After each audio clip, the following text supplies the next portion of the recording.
Check out what we got, a brand new Model T Trezor hardware wallet from the team at Trezor. Thank you guys. Now the Model T is the latest in a line of hardware wallets from Trezor, continuing on from their previous model, which was the Trezor One. So today we're going to have a good look at the device, how it compares to the original Trezor, and assess whether it's worth the extra money if you're looking at buying one.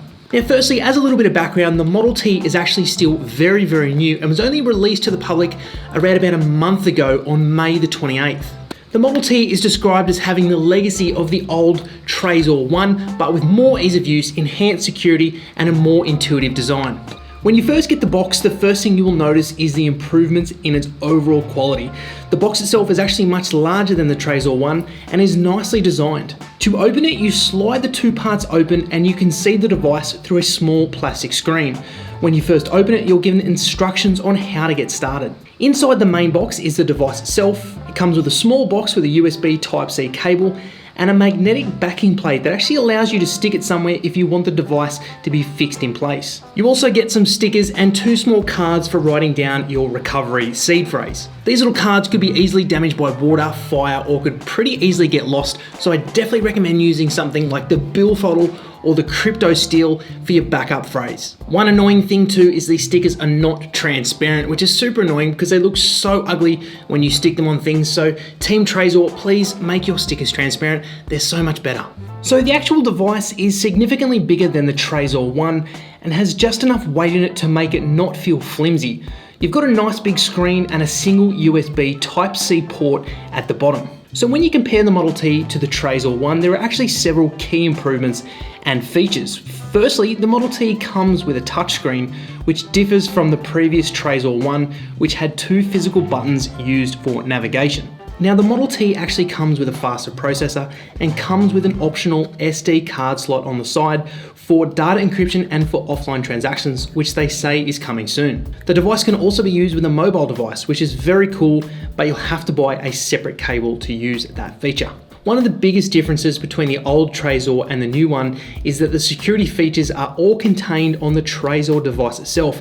So the PIN entry, entering your passphrase, and device recovery are all completed using the touchscreen, whereas on the Trezor One, it's all done on the computer or on a mobile device. The Model T will also support a bunch more tokens than the old Trezor, with some examples being Monero, Lisk, Dogecoin, and Vertcoin as well. One thing to take note is if you're using the MyEther wallet interface or the MyCrypto interface, then you'll still be able to transfer any ERC20 or Ethereum-based token, whether to the old device or to the new device. And those tokens generally make up about 90% of the tokens currently out there on the market at the moment. After using the Model T for a while now, it's definitely a very cool device, very similar in the way it operates and how to use it to the old Trezor, but the touchscreen is just a nice added touch. The overall feel and design of the new Trezor, it definitely feels like a lot more quality, a lot more thought and design and effort has gone into this. In terms of functionality, you've got all those additional security measures from the touchscreen, and you've also got those additional tokens as well.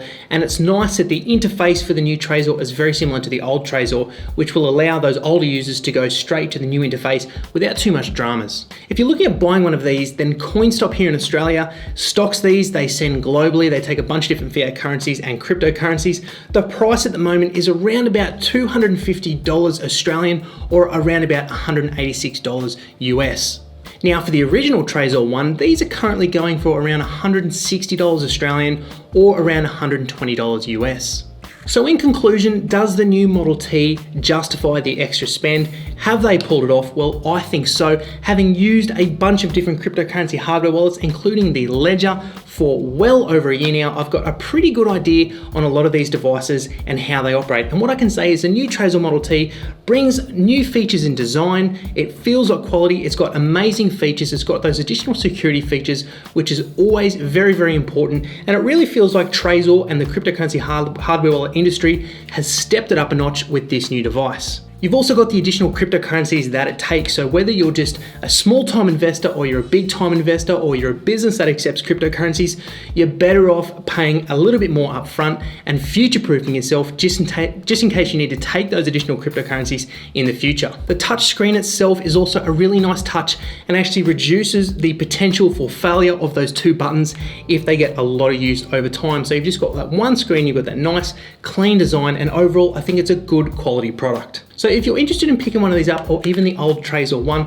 I'll leave a link down in the description. Also coming up is I'm going to do a full detailed tutorial on exactly how to set one of these up. When that's finished, I'll put a link down in the comments section to that tutorial. So guys, that's it from me, another video done. If you haven't subscribed, make sure to smash that button. If you like the video, then the likes are always really appreciated. My name's Bo, thanks a lot for watching guys, and I'll catch you in the next one. Cheers.